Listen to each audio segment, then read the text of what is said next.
So I don't know if I mentioned this or not on Ryan's job. We're just coming out here this morning to pick up Rosie. You can see George here parked behind me. George is my truck, by the way. I don't know if I ever told you guys that. You know, Rosie's the excavator, Wilbur's the dump truck, Rita the tractor. That's George. And I think the kids named my wife's expedition Bertha or Betty or something like that. Anyway, I was just going to mention I've got to kind of hike in to go get Rosie. It's about, I don't know, quarter mile, maybe almost a half a mile by the time I walk into his property where she's parked. But I'm able to do that because this is all gravel roads. You know, I can't put those metal tracks on asphalt or concrete, at least not without throwing tires down. But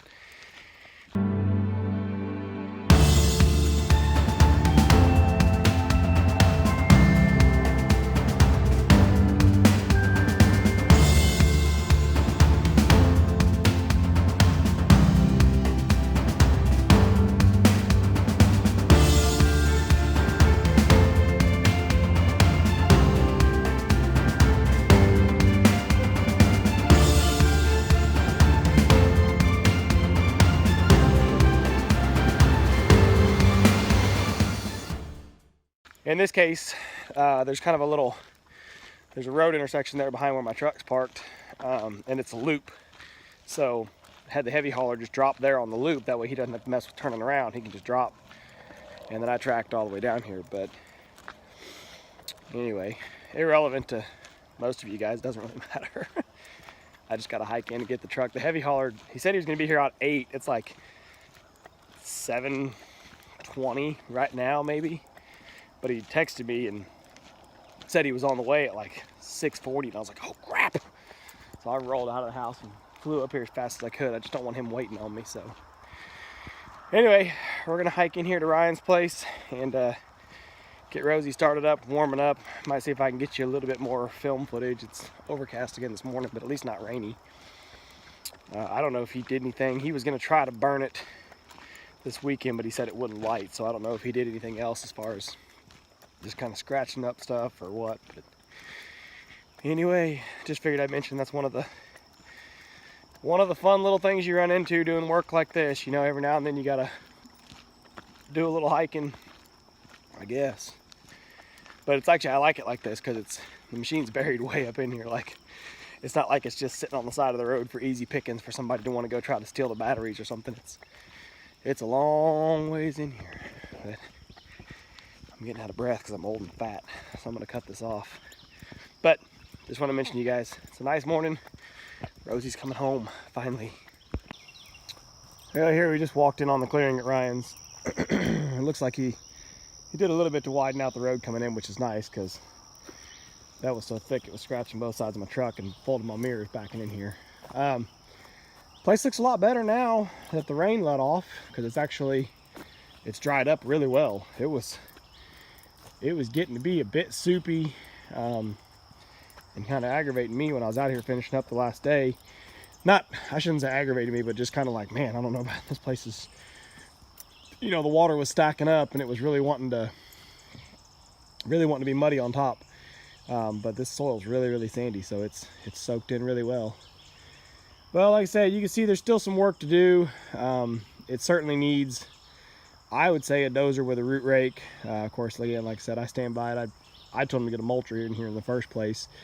But I guess Rosie did pretty good to scratch it all up. It's just when that rain set in, I got to where I was trying to, you know, pick up little bits of limbs and stuff, and I was pulling up more mud and dirt than I was limbs. Of course, the bucket on this thing is so huge, you know, and the teeth are so big that I can hardly scrape real, you know, finesse and pick up just limbs. I always end up getting dirt with it. Of course, there's so much dirt stuck to all these vines and leaves and crap. But anyway, it's going to be really nice. It just needs some work to clean it up. You know, I told him dozer with a root rake.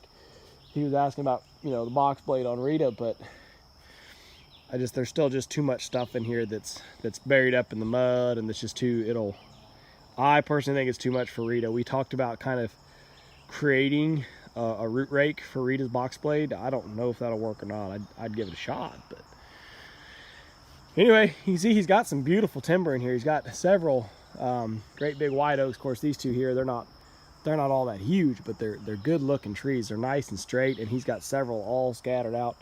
That's a big one right back in there.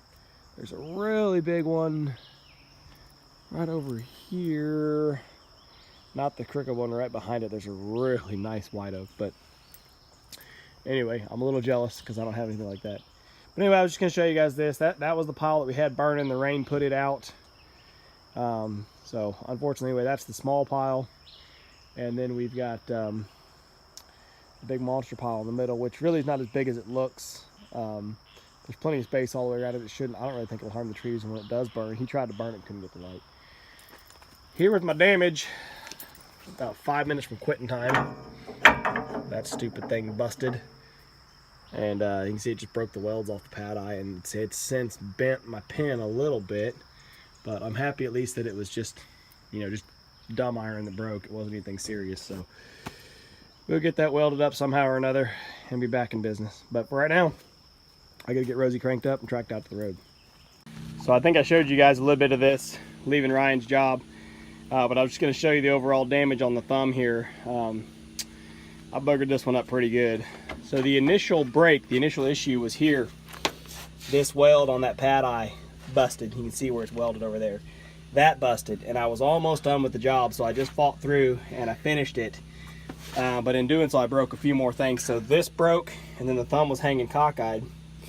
That caused this to break, which this is just a basically a barrel that's welded between these two eyes to create a sleeve.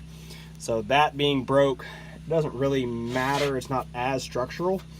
It basically is just a, like I said, a sleeve, and then there's, well, this big pin goes through it.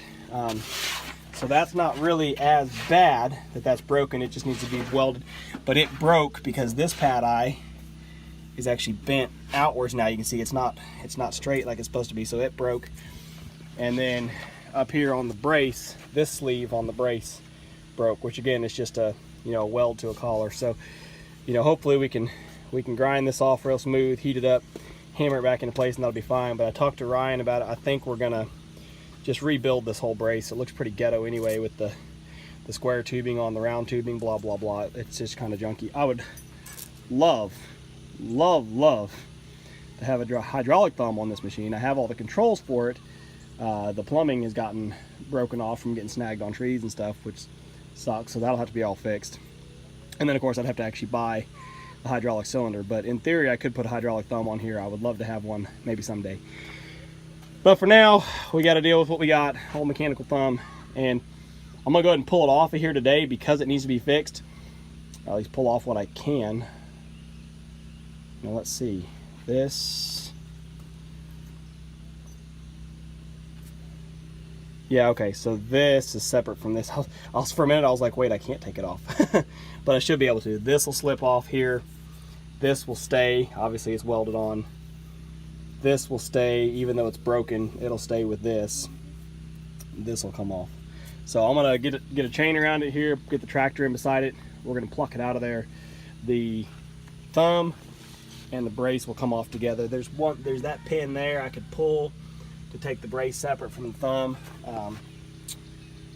don't want to do that right now, just with a thumb laid over on it. It's just going to be a pain. I don't even know what it, I'm sure it's just got, yeah, it's just got a keeper bolt on that side there. If my camera will focus, there's just a keeper bolt right there.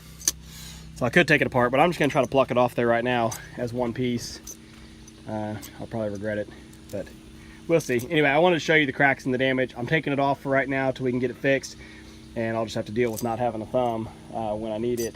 Moving all these logs and stuff will be a beast, but I'll figure out some trick to get them balanced on the bucket or just pick them up with chains or whatever. But anyway, I can't leave the thumb on there because it's just going to keep breaking worse and worse, and then one of these times it's going to break all the way and leave me in trouble. So let's get the, I got the tractor ready, got a chain, let's go pluck it off there. Well, there she is off the machine, and sorry I didn't get any good footage for you guys of pulling it off there, but I didn't have anywhere that I could set the camera up that wasn't in the sun. If it had been in the sun, it would have gotten hot, shut off anyway. So anyway, I just had a ton of chains all wrapped around it, just take up the slack wherever I could. Basically had a you know, pick point here and here and there, and then looped them all together to one central hook on the tractor bucket, so everything was balanced, and was able to pluck it right out of there. See, obviously it came out in 2 pieces, so that's that sleeve that I said was cracked and broken, and that's welded to the broken pad eye. So all this stuff is going to have to be, you know, either refabricated or, you know, try to heat it up and bend it back straight, basically, see what we can do. But the old boneyard here off of Rita's, or off of Rosie's, getting a little depressing, because I got the thumb, and then I got this whole hard line that was going out for a hydraulic stick or auxiliary line. It's been bent for years, but it got bent way worse on Ryan's job, and so he took it off one morning before I got there, and we just capped the line, which, it's like I said, it's fine. I'm not using it anyway, but if I ever go to put hydraulic thumb on this thing, I'm gonna have to put all that back on. You can see that one's bent too. I snagged this one on a limb, same thing. And it just, I mean, it's got these couple of brackets, but that's why people don't like doing clearing work, because it tears stuff up. You get limbs and vines snagged on stuff that you can't even imagine. Dang, look at that. That's just a dust seal. The dust seal on my cylinder there is tearing out too. And that cylinder's leaking. Anyway, got the thumb off there now. See a little more how that pad eye is bent out. So either have to heat it up and hammer it straight, or I don't know, cut it all the way off there and try to cut a new one. We'll just have to figure out what we can do. But I wanted to get it off there to look it over. This is the first time I've had the thumb off of Rosie, I think in forever. I think early on I didn't really know, I didn't have a good system to fold it up and pin it open. And so I had I'd taken the brace off once or twice early on to chain the thumb back, and then I realized that, you know, the brace could fold up between that upper pad eye. So anyway, but I've never pulled the thumb completely totally off till now. And yeah, it just looks naked. Something's missing, you know. But like I said, it gets it out of the way, gets it off the machine, so we can, you know, refabricate it off to the side if we need to. And I can still run Rosie around as I need, so we're not have to shut the machine down just to work on the thumb. We'll just get the thumb fixed and pin it back on. But I'll try to let you all know how that goes. It'll happen eventually.